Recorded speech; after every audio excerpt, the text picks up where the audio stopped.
The ZA Tech Show is made possible by Snapdragon, the all-in-one mobile processor. To win a tablet or smartphone, visit www.zatechshow.co.za/Snapdragon. And by Sharp. Check out the amazing new Sharp Interactive LED at www.sharpinteractive.co.za.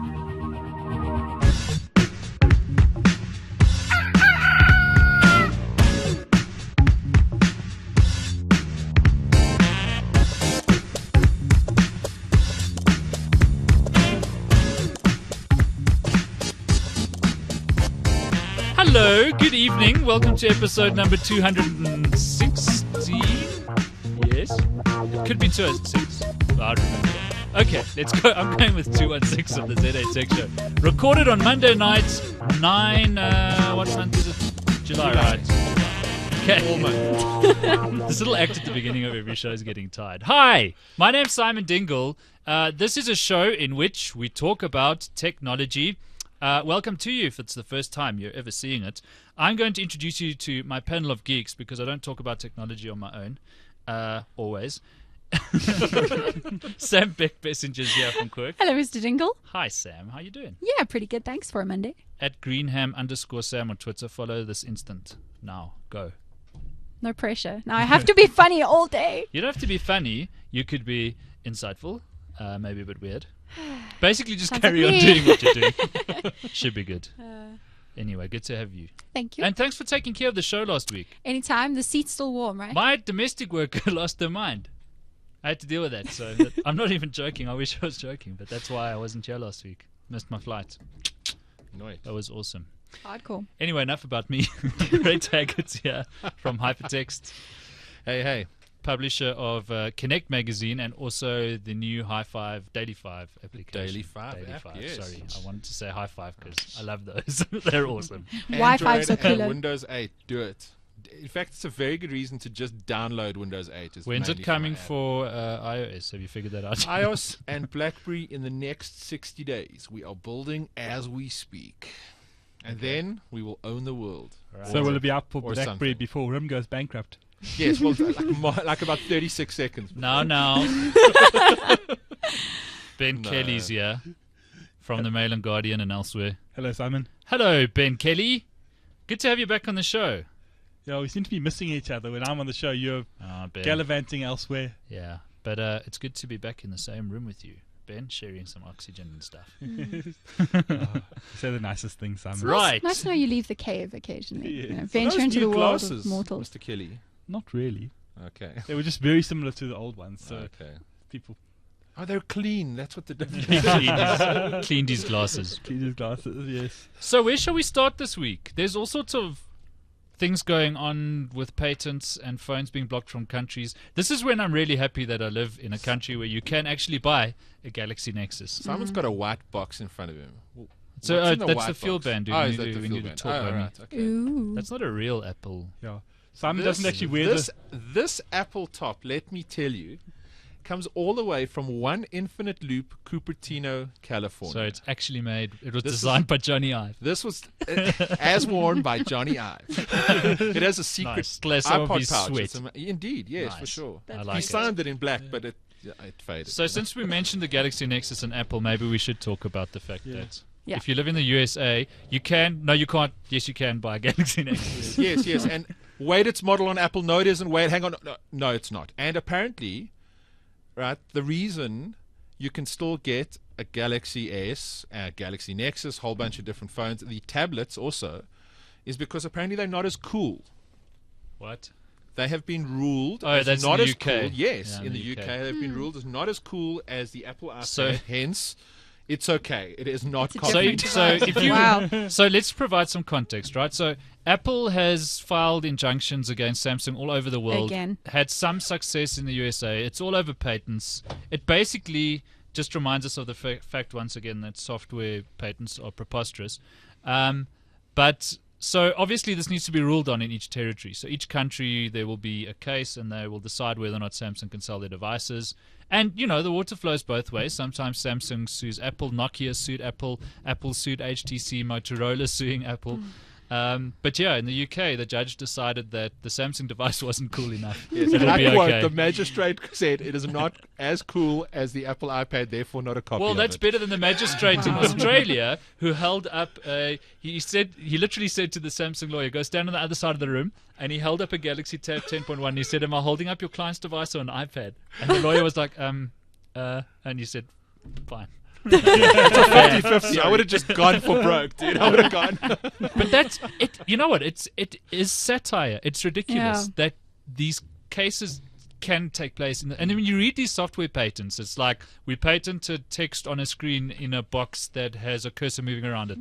Could mean anything. Yes. Yeah. You know what? It's strange though, because we went through this phase in the 80s where there was a lot of lawsuits, and then in the 90s there were like a lot of lawsuits. I mean, Yeah, too many the people Santa watching LA Cruz Law. organization, Yeah. SCO, remember those guys? Well, same story. It's just like it becomes about who's got bigger lawyers and Yeah. who's got more lawyers and who gets there Bigger first and who lawyers. files this thing just- before That's all it anyone takes. else. It's, yeah. I mean, the scary. way that innovation has always worked is that you develop things. I mean, that's back to Edison and Tesla. You know, Yeah. that's how things happen.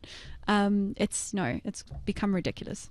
All right, look, when you rip something off directly, I suppose the market should just punish you, right? Exactly. Totally. Yeah, if the people want something that's a cheap knockoff of something else, so be it. But beyond that, at the same time, if you produce something that is a fairly good facsimile of something else with a couple of tweaks on it, and the price point is better, maybe the innovation's in the price point. Yeah. You know? I'm carrying Now, around maybe- my Galaxy yeah. Nexus at the moment, A, because I can, because I live in South Africa, and B, because any day now Jelly Bean will come down the pipes. Yes. It's Oh so no, pretty. dude. I'm Jelly a- Bean looks so hot. It's Yeah. insane. Yeah. I had a little nerdgasm when I saw I'm that sorry, YouTube if you I'm want- video, having dude. such iPhone regret at the moment. I really am. I'm missing the Android ecosystem, and when I see that phone, Just carry them both around like I do. But you know, this is the biggest argument for getting a Nexus device is the updates, right? Yeah. Yeah. Because Galaxy Note owners are still waiting for Ice Cream Sandwich, and we're about to get Jelly Bean on the Nexus. Yeah. And I- please, don't get me wrong on this. I think that the Galaxy S3 is a better piece of hardware than the Nexus. It feels better in hand. It's No, more responsive. I disagree. really love the It's got screen. a better processor, and that's But it. you know what? No. Well, the bottom line for me is I will use the Nexus over the S3, which I think has Just better look at hardware it. because Look at it. it so has shiny. Jelly Bean coming down the line. I'm thinking of putting a Jelly Bean ROM on here. What do you reckon? Dude, I would. It's going to be Or like 2 wait. weeks. Dude, just wait. It's going to be like in the next week or two. Jelly Bean? Yeah. Yeah, soon. Yeah, probably. Oh, It's going to be really interesting to see what happens over the next 6 to 8 months as the Motorola thing rolls out. Is Samsung like back on the shelf now, and are the Motorola devices going to get all of the updates way sooner? I know that last week they announced that Ice Cream Sandwich is finally starting to roll down to a lot of the Motorola devices, Sure. so the Razer and I stuff don't know. like They that. just But they don't seem to have meshed yet. Like the Yeah. cultures of the two companies, they right. don't seem to be. You can't see the effect Well, of, I'm apart from the patent I'm just things. enjoying the whole Yeah. vanilla Google experience. The Play Store's really come a long way. They're doing a great job of it. It's getting better and better for developers to interact with, although, coding in Java and all of that's still not so pretty. But it just Google's really pulling things together quite nicely. When you look at Google Now, Hangouts from your phone, and the things that you can do with Jelly Bean, albeit only on the Galaxy Nexus at present, because Samsung hasn't done their nasty interface stuff to the one they're going to roll out to the Can S3. we quickly just jump in on an opinion about Android, though? And you know how we've talked about fragmentation being such a gigantic issue on this podcast time and time Yeah. again. Well, that's because right? it is. You know what? It's actually not as big as Nah, what dude, you it's think. terrible. We have one code base for Daily 5. Right? There is not a device we've come across, an But that's Android not what device it's that about, it doesn't Brett. work on. It works on really, But that's not what really the fragmentation problem is about. The problem is if you're a developer who wants to, like, if you don't believe in responsive design on mobile, which I don't, right? I believe you should attack each device consciously sure, and totally. come up with an application that's for the resolution, for the screen size, for the kind of user that uses that device. Then you're screwed on Android. With iOS, it's easy. One app container, 2 sets of code, one for the iPad, one for the iPhone. Simple. On Android, where do you begin? Because you've got everything from a 3-inch screen to an 11-inch screen and every iteration in between. there's very little way that you can manage which device get which app package unless you go and dev a separate app and submit them all to play for each device. So we've got resolution detection, which has fudged us through about 60 to 70% of the smartphone use cases. The only time we have hassles is now with the introduction of these 7-inch tabs and that kind of thing. That starts blurring stuff a little bit.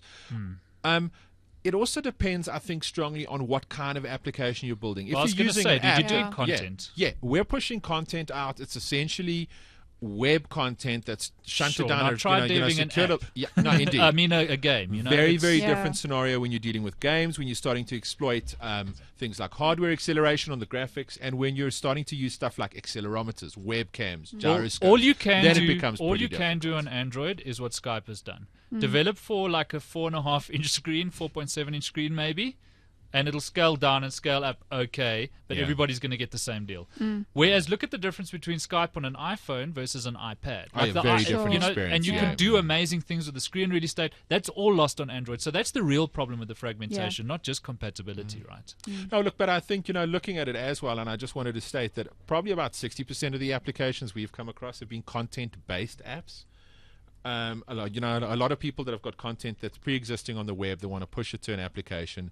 Yeah. I know that that's not speaking to your point in terms of the fragmentation, but I think it does to a certain extent, like the industry at least overstates the problem with fragmentation. I think there are ways to get around it. We've seen some cool stuff people are doing with things like Phone Gap. And Well, that kind of speak to thing, which is Imanji quite clever. Studios, for example. I mean, Temple Run, one of the biggest games on iOS, was the biggest game on iOS for a while.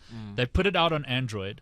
They had nothing but positive responses on the App Store. Now, all of a sudden, they're getting 1-star responses on Google. Why? Because half the people trying to play it are doing it on, like, some old Android device running 1.6 with, like, a 400 megahertz processor, and it's a terrible experience. Yeah. And they're going, this is...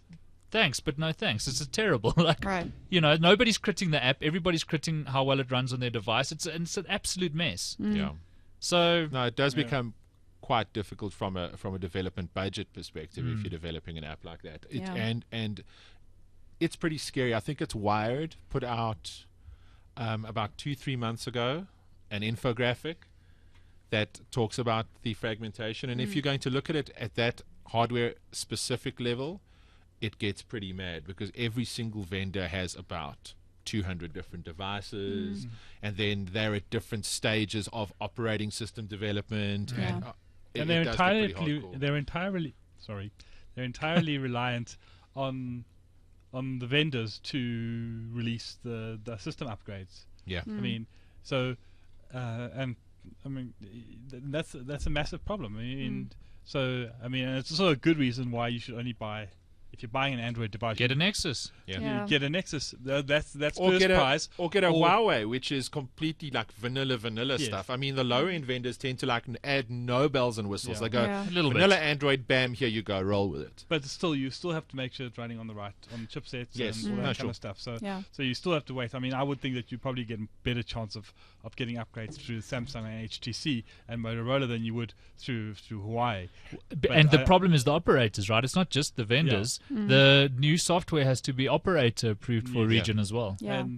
But I mean, so yeah, get a Nexus. That's first prize. But I'll be interested to see that once Motorola and Google have sort of bedded Merged. down. Yeah, no, I'm trying to think of something with a little bit of sexual innuendo in there. But Why, Ben? because it's that kind of day. Okay. Anything no to more. improve Say his no. Monday, you know. Yes, really, say no more. Can I Because it's a sex can day, I guys. move this way, please? But once they sort of bedded down the relationship, there we go. Once they After start that build up, pumping that's properly- all you got. no, Bed for it down. sure. That was Yeah, it. sorry. What an anticlimax. Yeah. Lord.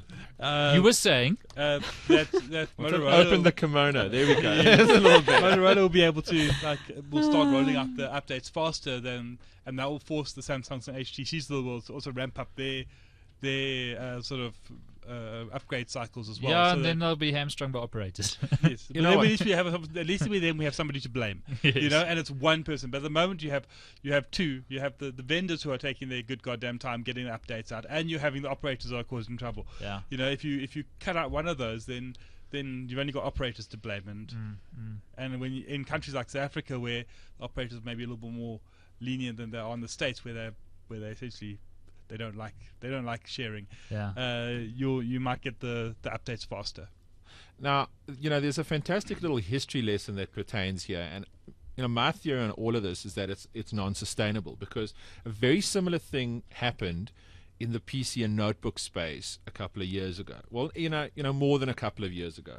So what used to happen was ATI, before they got bought by AMD, used to be the major mobile chipset vendor for graphics, right? And what would happen is they would sell their technology onto the compacts and the HPs and the Dells of the world, who would then integrate it into their laptops. And then what they would do is they'd selectively roll down the driver sets to those vendors. And the reliance would be, dear Mr. Vendor, please put this on your website. Please use a nice little tool that pops up in your taskbar to say, ooh, there's a new driver available. And that way you get to render this customer service, right? Yeah. The problem is none of the vendors did anything about it, all right? So you had notebooks out there that couldn't play games, that had huge software incompatibilities because the drivers weren't up to date, right? And I think it was about 3-4 years ago when I met with AMD ATI division, all right, while they were going through this little merger, they actually said, we've stopped doing that. We've pulled it back completely. The OEMs do not get access to that anymore. We control that code base internally. So you'll notice if you buy a PC now, and very nice, you're on a Mac. Sam. I know, I've just noticed, finally. I was like, Isn't it I can't sexy? even point at anything. I've never here. loved a gadget so much in my But life. Sorry. If you have a PC now, Actually, you some can of go the battery-powered directly ones, to the but not chipset another one. manufacturer's website and download the driver base, because it was just the PC guys were doing stuff all about it. They were letting the market completely shred. Okay, and I think the same thing will ultimately happen in the Google ecosystem, because it's going to become unsustainable. It's horrible that It's I've got a already really unsustainable. really Yeah. powerful tablet device that's running Froyo. I mean, for hell's sake, it's Yeah. ridiculous. And you go but why am I looking at this archaic old tablet and chisel interface, right? It's crap. So I want some ice cream sandwich, Come on, bitches. it's a couple Where's of my months, jelly Brett. bean, Take yo? deep breaths. Oh no. But I remember the good old days you're talking about, where you used to, on your 28.8 modem, be scouring the websites of obscure chipset manufacturers, Yeah. trying to find an update because you had reformatted your You hard find drive. one in simplified Chinese. I mean, what the hell? I don't know. I don't actually know what the way out of this is for Google. But while we're talking Huawei and entry-level devices, I don't know if I wasn't on the last two shows. I don't know if you touched on the Ascent P1. No. I've just sent mine back. But I mean, this is a Huawei device, quad-core processor, 1.5 gigahertz. I This think. is the super 8 thin megapixel smartphone. Yeah. 8 megapixel camera, super AMOLED screen, basically everything that the S3 has, except a slightly smaller screen. Cash price 5.4. Dude, Wow. that's scary. That's great. And it's got it's got that triple processor, doesn't it? It has it has that lazy little processor that does stuff in the background. Yes. And then the moment you need to do something powerful with it, it switches on the other processors, which is pretty cool. Yeah. I remember seeing that. It was either at Mobile World or CES. I'm trying to think That might have been the previous Ascend. I was just blown away by the build quality. I mean, Yeah. No, it's very good. So I haven't played with the P1 yet, but were you pretty impressed with the build quality? I don't see much of a difference between it and the S3, to be honest. TouchWiz is actually doing stuff that's good now. So- it just Yeah. works somehow, Yeah. So we still got a lot to talk about. There's a change at the top of Vodacom, and some other interesting things happening in the local broadband space. I don't know if we'll get to that.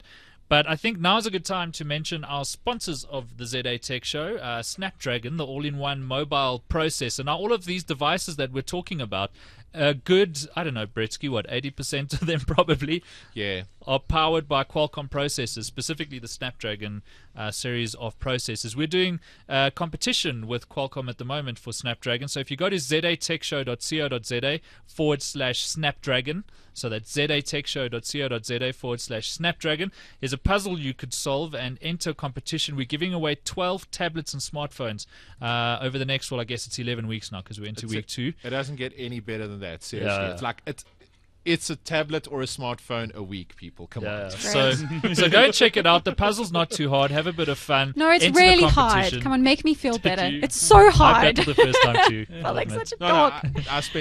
I spent a lot of time solving it, but You do now know we can't let you guys win, right? Yeah, but I still need to win the puzzle. I need to beat it. I was Anyway. like so impressed because on my way home I drive down Bays and Odeer Yeah. and there's street pole ads and I'm driving along and going, oh, this looks like a technology ad. This looks like a technology ad. Wait, that's a ZA Tech Show address there. Oh my god, we're on the street poles. Yeah, so go and see what all the fuss is about at zatechshow.co.za/Snapdragon, and we are very proud to have Snapdragon as sponsors of the ZA Tech Show. They've been awesome. And we've got another 11 weeks of tablets and smartphones every week, so go and check it out. And with that, we'll get back to the show and talk about the fact that Pieter Uys has announced, his succession plan, essentially. He's not stepping down yet. He'll be out in March next year, I think. And Shamil Jussup, who's been heading up Vodafone Spain, yep. Yeah. he'll be returning to South Africa to take the helm as CEO of the Vodacom Group. And he was previously the MD, wasn't he? He headed up Vodacom South Africa. Yeah. Yeah, then went to Spain. He's obviously, Shamil's obviously coming back because, according to Sam, there's no data services in Spain. That's going to be my pick on, trying to get data in Spain on an iPhone. But kudos to Pieter Uys and his team. They've really done a great job of taking Vodacom to listed company status, showing investors a hell of a ride over the last couple of years. Yeah. It's been fantastic times for investors. The rebranding Yeah. carried off perfectly. Stunning. Yeah. I mean, really, really nice. And then also getting involved in some leading podcasts. Yes, indeed. They sponsored the One in ZA Tech particular, Show for a while, Yeah. and they very graciously allowed us to use their studios. And now just a masterful succession plan. They've thought it through. Yeah. It's solid. No analysts are complaining. No investors are questioning anything. Right guy for the job. Announced well in advance. No surprises. So kudos to Mr. Uys. He's rocked it. Eh? He's also just been a geek's geek. I mean, he's been approachable. He's always had a sense of humor. He's been someone that I think that geeks in the industry liked sincerely, which is... See, he's got an engineering background, and it's weird. When they announced this last week, so first of all, a little bit of a surprise, okay? But then you sit down and you look at it and you go, it's such a logical way to roll this out. It's like...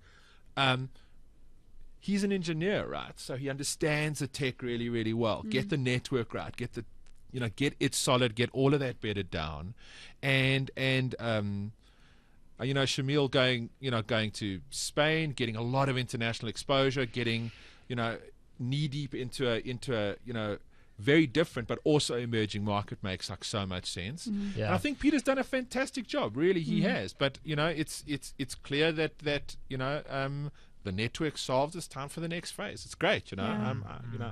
I'm very upbeat about it. Is there any speculation about what he'll do after his restraint is over? It'll be interesting to watch. Might be another Alan I'm Craig. I'm sure he'll take a break. Yeah, I think he's earned That's it. what I would do first if I was him. It's not easy running a listed company of any size, but Vodacom's with a big international one. principles Yeah, like exactly. Vodafone. I mean, hell, that's Yeah. And pretty he's scary, done a right? great job, and as you said, his composure's always been fantastic. But I think he'll take a break, probably enjoy some time with his family, and who knows? He hasn't announced anything yet.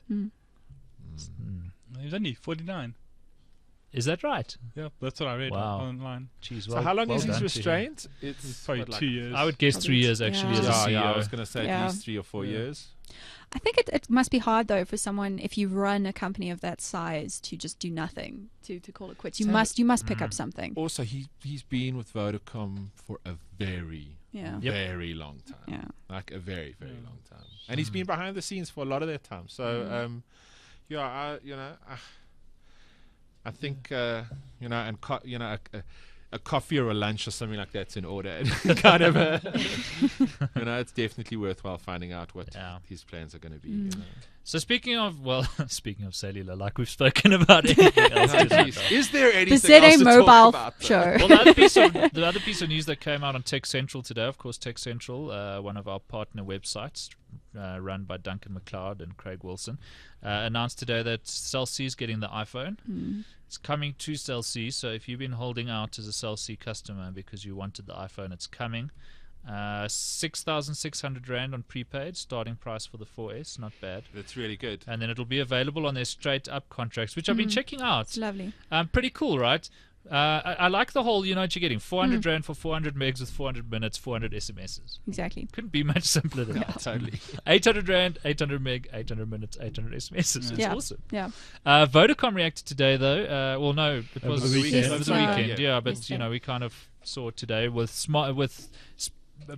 contracts specifically targeting smartphone users.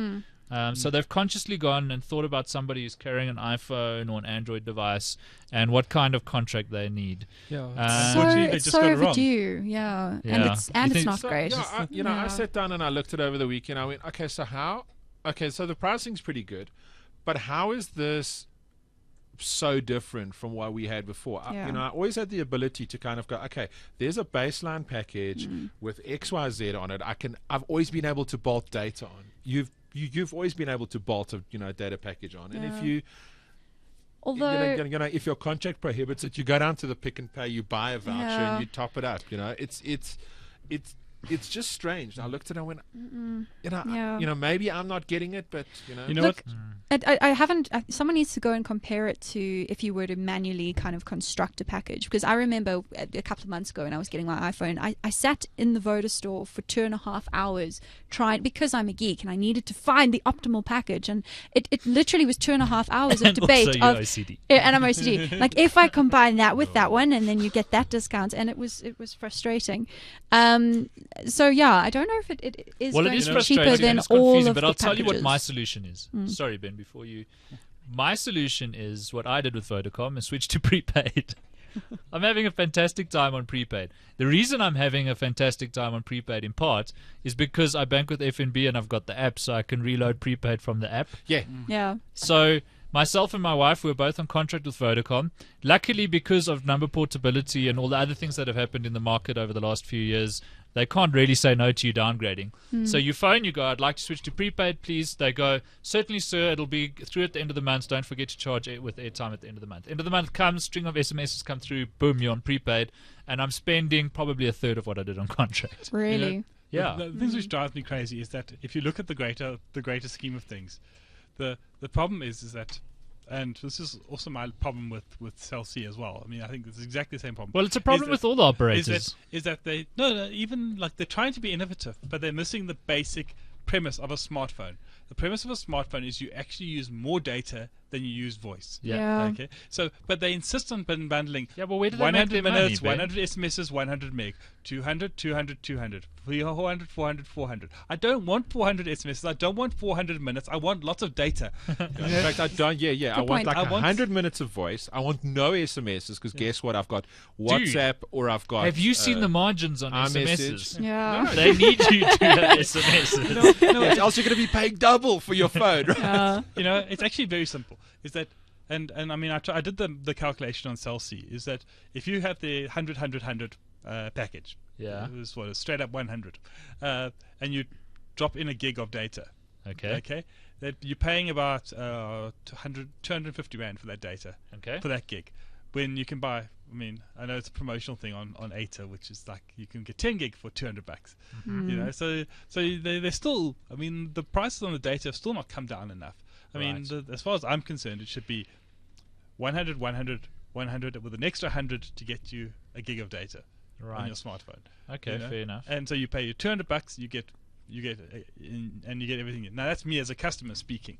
You know, I Yeah. can understand that they don't necessarily want to do that. Maybe you can charge me $200 for a gig of data. But the 100 is, well, 100 minutes is more than enough for me on a monthly basis. I don't generally go over that thing. And at the moment on Vodacom, the best package is still the the original iPhone 120 package, where you get 120 minutes, you get 100 SMSs, and you get 500 meg of data, and you pay $450 for it. I think we might have a problem with your mic, Ben, but I could be wrong. The studio does strange things. Anyway, hopefully We just don't our wanna guys hear in you, the Ben. other room will pick it up if Yeah. we do. But I mean that is the big issue for me. Is that they're not. I don't think they're listening.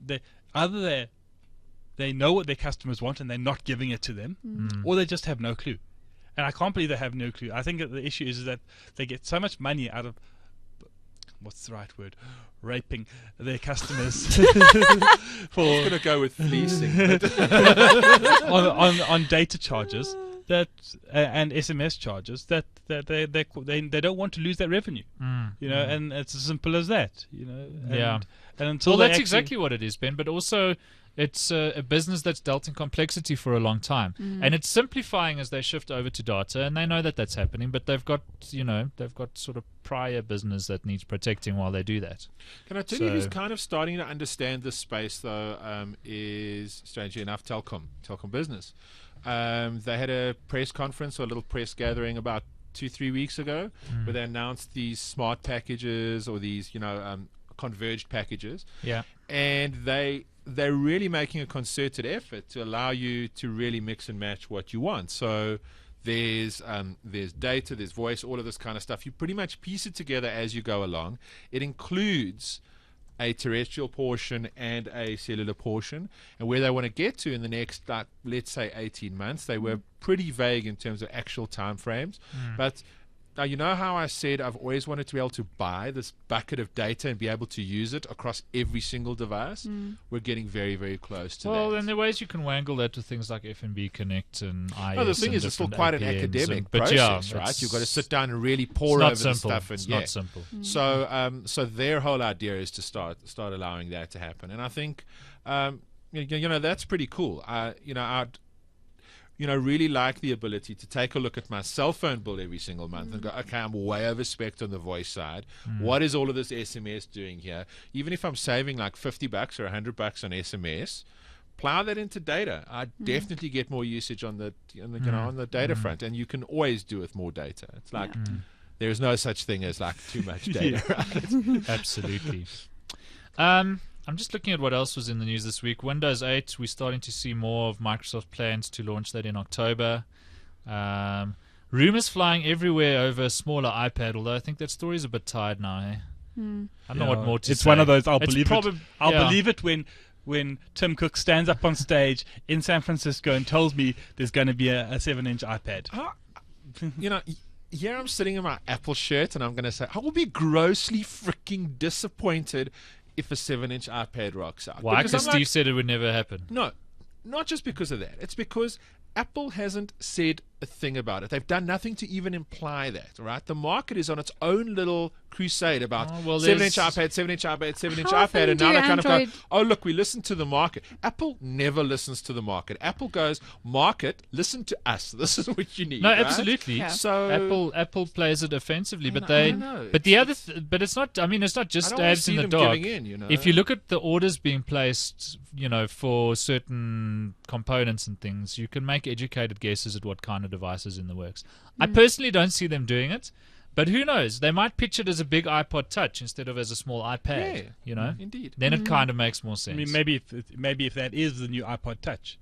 yeah. I mean, do you? At 7 inches, it's nicer for games. Makes a really good little video player. And if you look at the fact that Great the for little, watch ones and the little like nanos The and iPod stuff like Nano, that yeah. are absolutely fantastic with touchscreens now. There is no reason if you're not going to be running applications on it and using it mainly for music and audiobooks and stuff like that, you'd want anything bigger than that. I Yeah. mean, Flash is getting really, really high capacity and really, really small and really, really cheap. So, make that music playing device really, really small and pump tons of battery life into it.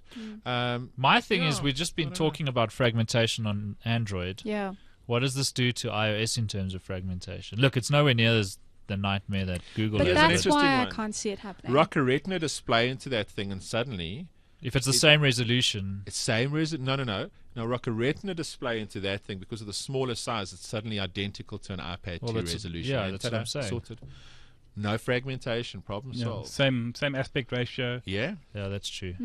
But I think, you know what, if it is an iPad, I'm going to be grossly disappointed. I'm just going to be like, oh, why? But Why? maybe, I mean, it's quite. Have 7-inch tablets worked? Is the other question I want to ask. Name a 7-inch tablet that's absolutely hit it out the park. Well, Kindle Fire had a good start. Tape it off That a was bit. But price that was, point, yeah, though. that And was then the price. fire went out, yeah? Yeah. So you've got HTC's tablet, which did okay in the beginning, and it's absolutely gone nowhere as far as I understand. Apparently the Samsung 7-inch is just like, you can't give them away right now. But one thing Steve Jobs said, and I've been saying it since I saw the first 7-inch Galaxy Tab, it's too big to be a phone, it's too small to be a tablet. So Yeah. why on earth would I carry around that and a phone? They call them phablets. Or I that love that and the a- slang for them in the industry is called phablets because the Yeah. tendency immediately is still to allow you to be able to make calls from it. I just don't see it. And no one looks ridiculous holding a 7-inch Yeah. device to their No, of freaking course head. I not. mean, of course not. Although I saw this old man once, sorry, at the Woolworths in Four Ways. With a Galaxy Tab. Dude, he had a belt, what do you call it? Oh, like a holster. sleeve, oh, like a holster. Yeah. amazing. I don't know where the hell he found this. Maybe he made it. But he had a holster for it. And he was standing in the men's section and the thing rang and he answers it on speakerphone and he's holding it in front of his face and he's shouting at his wife, "Just come upstairs. I'm in the men's section." I'm like, okay. They'll never. Anybody who sees that will never, ever, ever great. buy a Galaxy Tab. I actually saw somebody walking around with one and a parrot on his shoulder the other day in like Food Lovers Market. See, those are the Nickel way, weirdos who I'm buy. like, what the hell, Those are the man? weirdos who buy 7-inch tablets. I have had the argument made to me that, then I don't need to buy a tablet and a phone. I can just buy one. No. Yes, because I really want to watch my videos on smaller screens and have like But I think less it's screen real estate the when I'm reading average, books. And You know, the magazines. average consumer doesn't yet know what a tablet is for. Like Okay. you know as soon as you buy one, then you know. But before then, you're looking at it in the store and you see that all your friends have one, and you think, well, they must be cool. Not entirely sure what I do with it. I'll So- tell you. Yeah, yeah. I'll tell you the one small handheld device which has been phenomenally successful. It's called the Kindle. Oh, The original thank God Kindle. he said Kindle. But it's Is it not a battery tablet. powered? No, what I'm saying is that if your argument is that the screen size is too small to be useful, if you are punting if you are positioning a 7-inch thing as its primary use is as an e-reader, Yeah. not as a video player or a games. I mean, it'd be a games device because it's an iPod. It's an upgrade on the iPod Touch. It's a downgrade on the iPad. It sits in between the two. The iPod. I mean, how many games do you play on your iPhone? You know, Tons. Very few on my iPhone, but Okay. I play like a ton on my iPad. Yeah. I don't use my iPad for anything really, but I play a lot of games on my Okay. phone. I mean, I know my kids are equally well. They prefer to steal the iPad and use that. But if I'm using it, they'll downgrade and use the iPhone. It's strange though. The reason I don't play games on my iPhone is because I'm conserving battery life on my iPhone. I find that if I play games on my iPhone, I don't make it through a full day. I think that is probably That's a huge issue. You've actually probably hit the nail on the head there. The biggest problem with a 7-inch tablet is going to be that you're going to run into battery life issues. And unless Apple have solved that problem. I mean, the issue is that Apple will make a 7-inch tablet if they think there's a usage case for it, Sure. if they think they can hit the price points, and if they think it offers sufficient value over and above the 3 products they have on the market already, which is the iPad, the iPhone, and the iPod. If they think that they can there's a usage case for a 7-inch iPod, whatever they want to call But it, they and didn't- they have they to will crack make it, right? They didn't do it first, so they would have to make it different somehow because they're Yes, Apple. but they didn't do the MP3 player first either. Yeah, but there was nothing quite like an iPod. Yeah, I mean, look. So they took a theory and they Yeah, Yes. made it's like it they didn't come usable. up with a tablet, but there would be nothing particularly unique about a 7-inch iPad. No, absolutely. I mean, it's probably actually, from what I'm reading, it's more like an 8-inch iPad. Yeah, HTC and Samsung will immediately lodge lawsuits and it won't be sold anywhere in the world because they had a 7-inch tablet first. Apple might be doing it. I'm not interested because I honestly don't. I can't imagine what I do with it. I can barely imagine things to do with an iPad full size. I don't know what I would do with a 7-inch tablet. Just to look at Apple as a company right now, can I tell you what's scaring me? All right, is so when Apple was completely screwed and Jobs came in, one of the first things he did was he killed off everything except like 2 product lines. Yeah. All right, and then they slowly start. And now, dude, there's just products and I mean. There are Apple products I don't have. How screwed up is that? Okay. But seriously, there's to me, just too many products right now. And if the Apple TV rumors are true and that starts rolling out, I just think they're getting further and further away from core competencies. And there's just, then the focus is gone and then the devices get crap all over again. Simon, can I ask you something? If you didn't have an Air, do you think that you'd use your iPad more? No. I just, the thing is, I need a laptop. I cannot, I can write on the iPad, but that's not the point. I don't want to write on the iPad. It's clumsy. It's slow.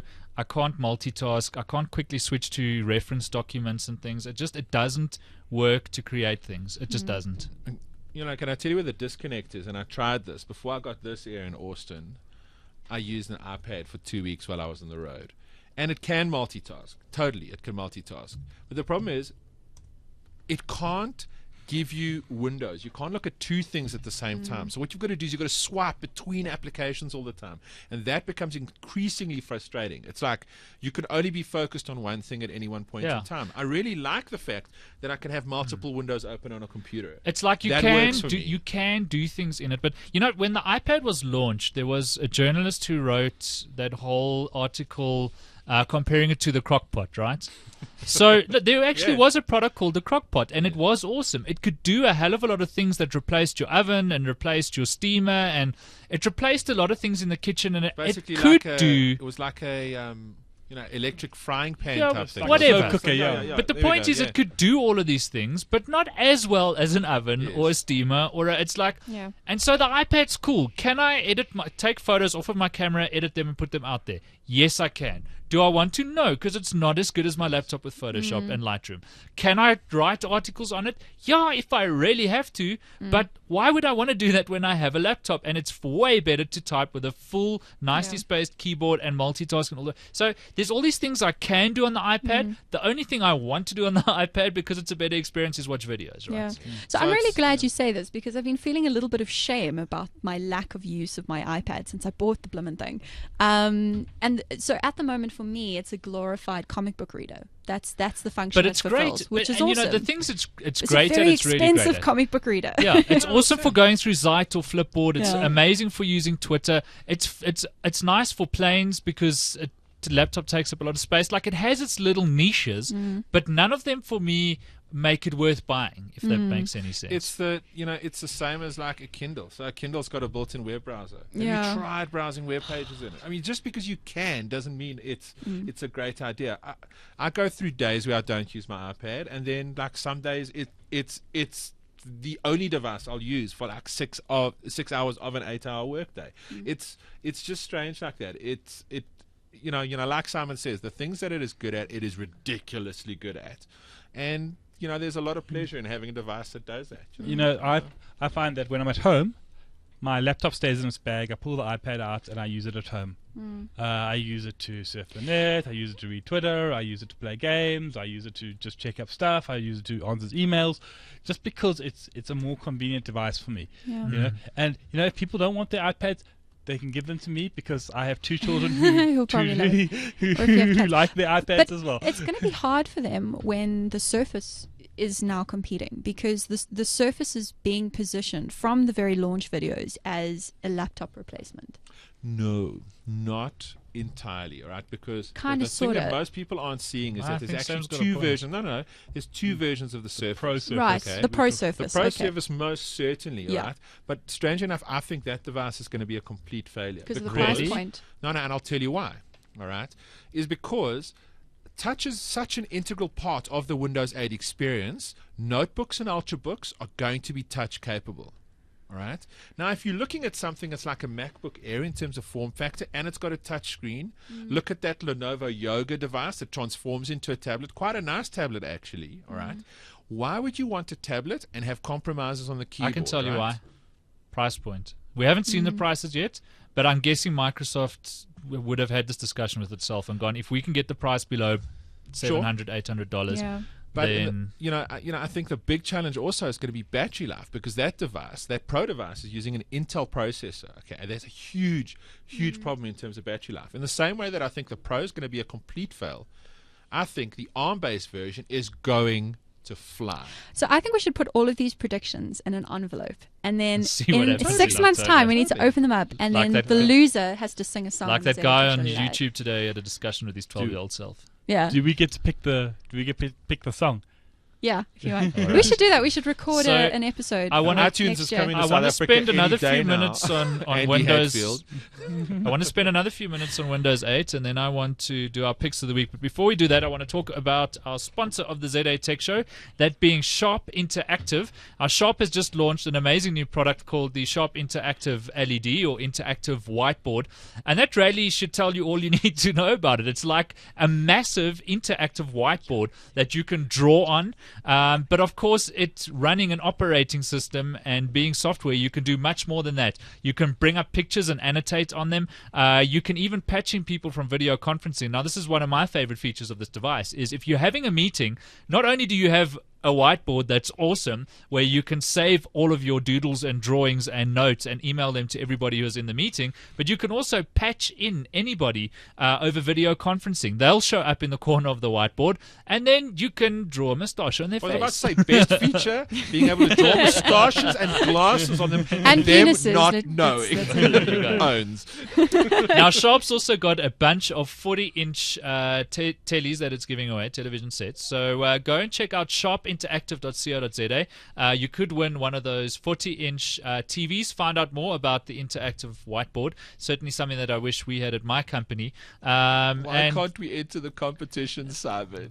sorry, you just No, can't. I want the want- new. I tell you what, it's Foreign. good times for ZA Tech Show listeners at the moment. TVs, tablets, smartphones. Can I quit for 2 Yes, weeks? I was going to say, I'm win gonna both leave. things and then come back. I'm sorry. It's why we pay you so well. yeah, about that.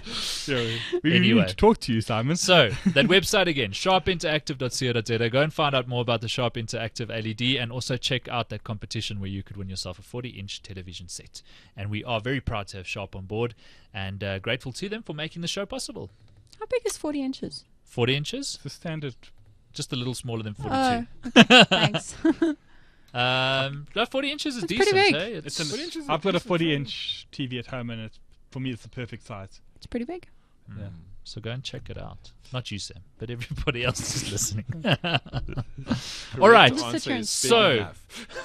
My question, Boys Brett, always tell me. you don't think that the sort of top-of-the-line surfaces are going anywhere, but why would you say Windows 8 RT is going anywhere without the desktop environment, which is Because- all anybody wants on a Because it's Windows actually a tablet? really, really nice user experience. It's a really nice paradigm.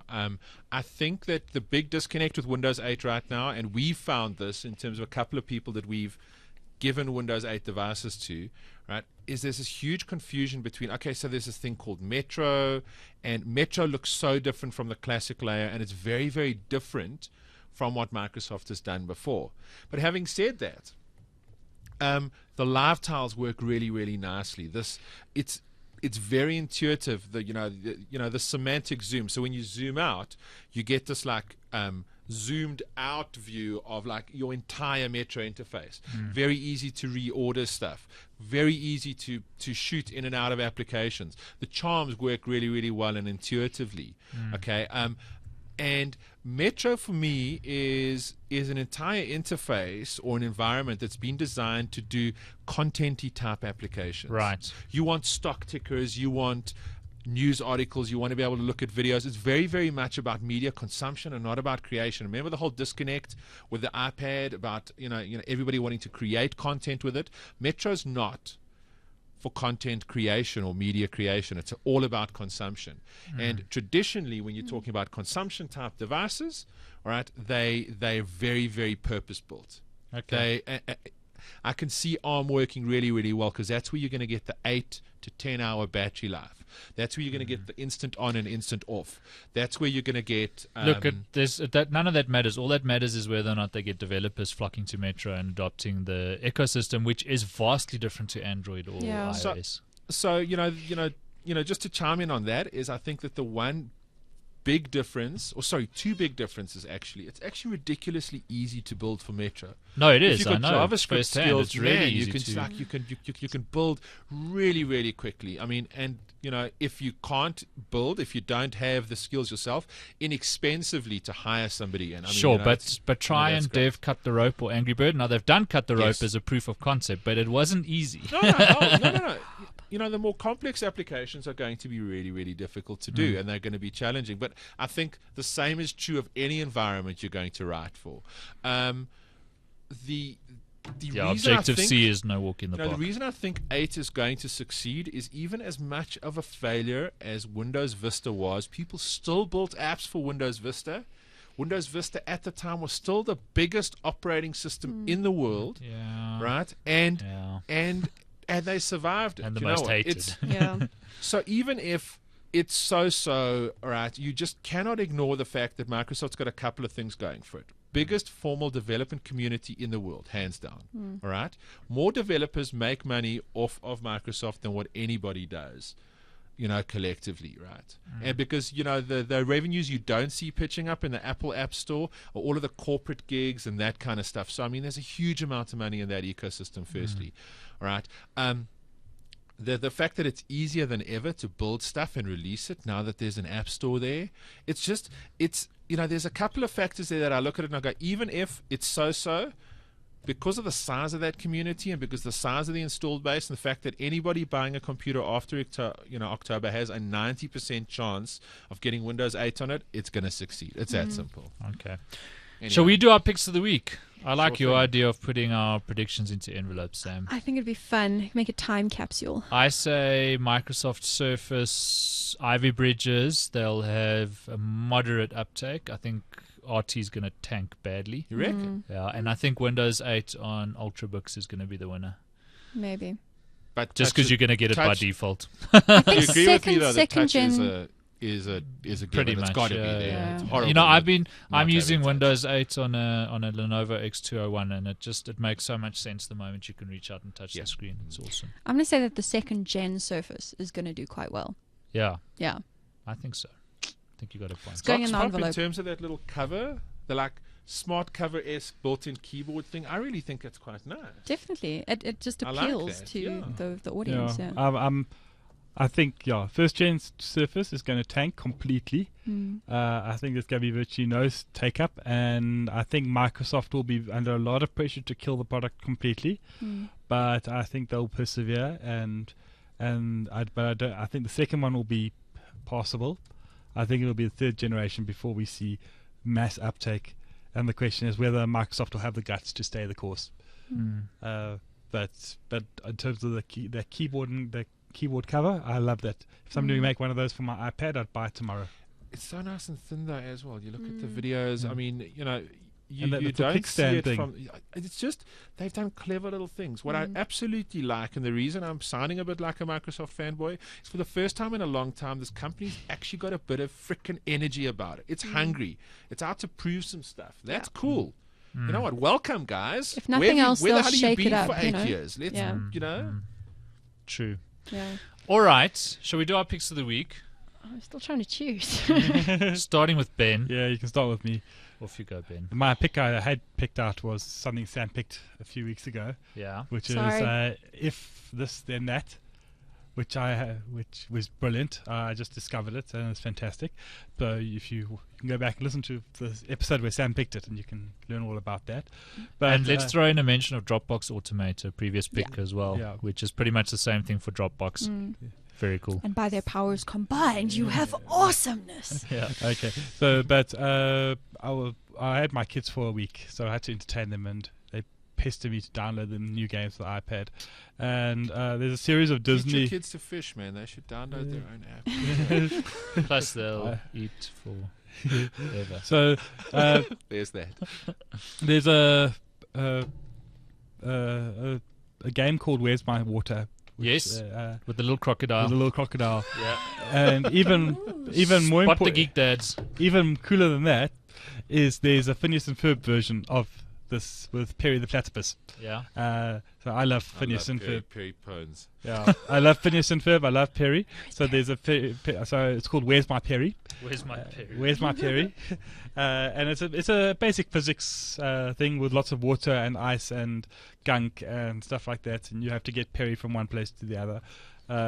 So we had a lot of fun playing it, and yeah. And then I just want to give honourable mention. My digital SLR got redistributed a few weeks ago, and I bought myself a Canon G12 instead. Okay. Of that, because I thought I wanted something Nice buy, dude. something more portable. Although aren't they going to do the next one soon? The G1X, I think it's called, is Yeah. out already, but it's expensive. I mean, it's like the price of an SLR. Whereas the G12 is about $4,500, and you're getting a camera which takes really nice photos, doesn't weigh a ton. You can throw it in your backpack and you can just go. So, I mean, yeah, honorable mention to the Canon G12. It's getting a bit long in the tooth now, but I used a G3 when that was new. I reviewed it like years and years ago, and it was just like the most awesome camera then.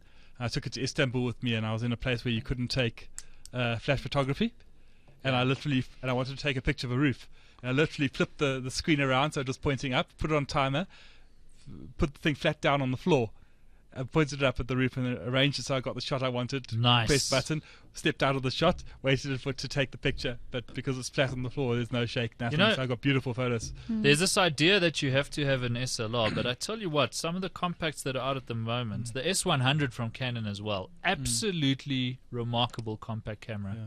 That is awesome. The guy in the shop was trying to flog me one of those sort of ultra zoom compacts. Yeah. And I thought, compared to the G12, I mean, G12 really looks like it's built like a brick shit house. You know, it is. I mean, it really is built like you can take it anywhere, you can do anything with it. And the other ones look plasticky and like they'll fall apart if you look at them the wrong way. Yeah. And so I took the one which looked like it wouldn't fall apart. Cool. Done. All right, nice picks. Yeah. Thanks, Ben. Sam, have you decided yet? I have. What have you got for us? There were more I could pick. I was going to pick on my iPhone because I'm not loving it at the moment. Really? But why? Ironically, just Android envy. You miss Android. I miss big time. Oh. But instead, I'm going to pick Buffer, which is a web app for all over the place. So there are plenty of services that let you post to social media accounts and do all of those other things. I've just found this one is quite usable. So what it does is it essentially schedules all of your tweets or posts. So you kind of just, as you're reading it, you use the Chrome plugin and it works. There's a little Google Reader plugin and all of those things. You just hit it as you go and you toss stuff into a bin that is your buffer bin. And then it finds good times to tweet that out during the day and kind of breaks them up. So it's small, it's handy, it's nothing groundbreaking, but it works quite well. And my other pick is Icon, which is happening this weekend. Geeks are going to come out in force and play Magic the Gathering and Warhammer, and if you're in Joburg, it's going to be amazing. So much I've tempted. Come, it's amazing. Cool. That's me. Nice picks. Thanks. Thanks, Sam. Brett, what's your pick of the week? I have two. One very quick one is the Spec Magfolio Lounge. So you know how I'm a bit of a luggage whore and I love things to encase my devices in. So Spec makes some of the coolest iPad cases. This one, what I really, really like about it is it's nice and thin. It's got a hard back. It's got the whole magnet thing going for it. So what they've done now is they've actually put little magnets into the covers. So they do the same as a smart cover, right? So the iPad switches on and off when you cover them. This is really, really smart because it's shaped like one leg. So when you fold it back, what it does is it's got a little curve in the back here, right? Oh, yeah. So the nice thing is if you do want to type on your iPad or whatever the case is, you could very easily rest it on a leg and it balances. Cool. Like a Very tiny little smart. touch. That's very clever. But really, really So rad. who's the manufacturer again? Spec, How's it spelled? SPECK. Yeah, no, spec. And it's Nice. called the Magfolio Lounge. Very, Cool. very rare device. And it's out of vegan leather, which I thought was kind of cool. It's a smart way to Vegan say leather. plastic. But It's Synthetic leather. Cheap but I like the way synthetic they leather. call it Plastic which- vegan Vegan leather, leather. which I think is so rare. Okay. Nice. I won't explain how vegans define leather, but And then the second one is the new Huawei portable 3G hotspot. I'm going to get you the model number quickly. It is the E586, but it's the latest revision of it.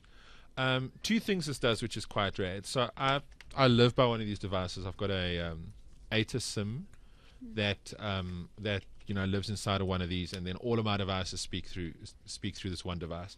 This one now goes up to 5 hours battery life, but it's got two other really, really cool features. It's got 21.6 megabits per second download.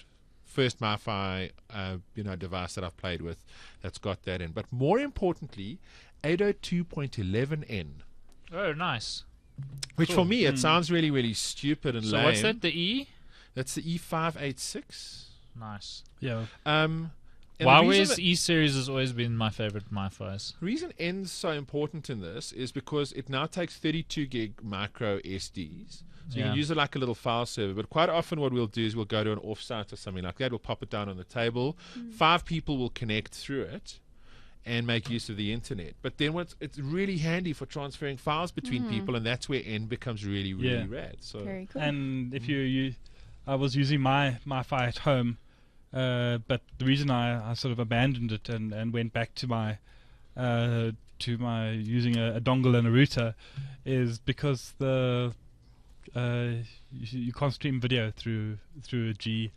yes. Well, Well, you can, but you can't stream 720. Yeah, it's You it's can, not a like, pleasant. It's 4- not always 420 it's not stops, always a yeah. pleasant experience. Mm. And so my router is an N router, so that's why I went back to the router, and I was perfectly happy with using a MiFi, and having N on that would make all the difference. So, so many routers from the likes of like Cisco, Linksys, Netgear, these guys are coming with little USB ports on the side. You can jam a dongle into them, which is kind of rad. You can use that as failover, but then at the same time, often people got huge issues with DSL in their area or whatever. Or if you've got a rad bundle like you get from ATA. Yeah, that's Right. what I Speaking do. of which, have you guys seen the ATA app for iPad? Yes, No. terrible. I think it's fantastic. Well, it works now and then, but it's can I got tell this you what's not? terrible. You know what? The only thing worse than a skeuomorphic leather background is a fake skeuomorphic leather background. They've actually got it synthesized fake leather.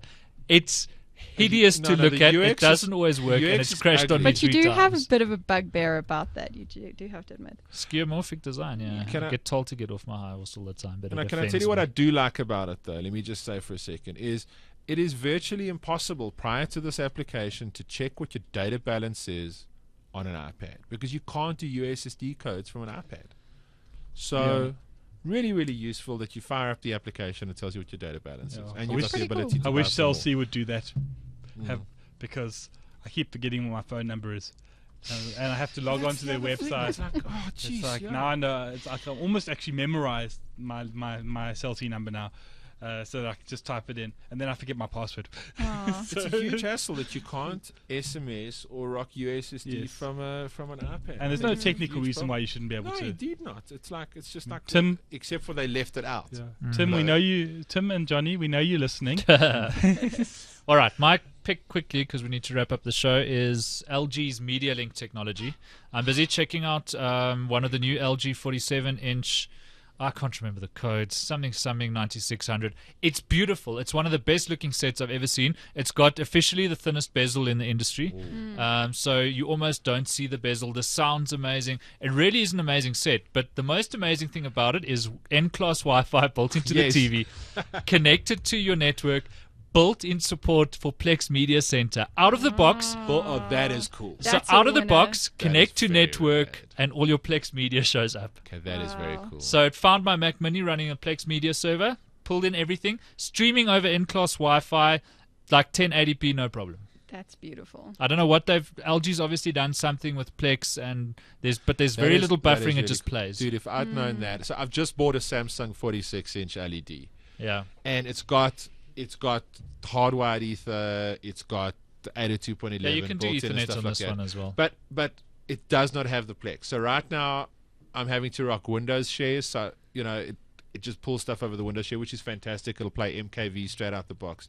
But the Plex part, dude, if I'd known that a week ago, I would have seriously considered the LG. That is very rad. Yeah, it's a a bit winner. overpriced, the TV, but I'm not picking the TV. I'm picking the Media Link technology because it really is awesome. The Plex support's great. Look, it's part of this smart TV thing, which Samsung and Sony have very similar offerings. You can watch YouTube. But none of them have native Plex support. On Samsung, there's a Plex app, which is third party, and from what I can tell, a bit difficult to install. You've got to install it via the App Store. Yeah, it's kind of. But I haven't tried it, so I don't know how easy it is. But out of the box with the LG, you just connect it to the Wi-Fi network, and That is nice. all right. That brings us to the end of the show. It's been a good one. Thanks for being here, guys. Got thanks. through quite a lot tonight, eh? Yeah. Kind of So- sad. It was a good show, man. Can we I just ev- carry we'll on? do I even got to speak this time. Yeah, Ben got a word in edgeways. Thanks for being here, Ben. Oh, it's always a pleasure, Simon. At Benedict Kelly on Twitter. Yep. From the Mail and Guardian. Go and say how's it to him on Twitter. Thanks, Ben. That was awesome. Greenham_Sam. Thanks, Mr. Samantha Dingle. Beckbessinger Thanks. from Quirk. It was good having you on the show. Fun being here, Thank as you. always. Yeah. Cool. And Brett Haggard from Hypertext Media Communications. Check out his Daily 5 app. Do it. Yes. Thanks. And that's it for the show this evening. Episode 216 of the ZA Tech Show, recorded on Monday night, the 9th of July. The ZA Tech Show is made possible by Snapdragon, the all-in-one mobile processor. Check out zatechshow.co.za/Snapdragon. And by Sharp. Check out the amazing new Sharp Interactive LED and win a TV at sharpinteractive.co.za. And we'll be back next week. Goodbye. Fantastic. How was Kerry's birthday?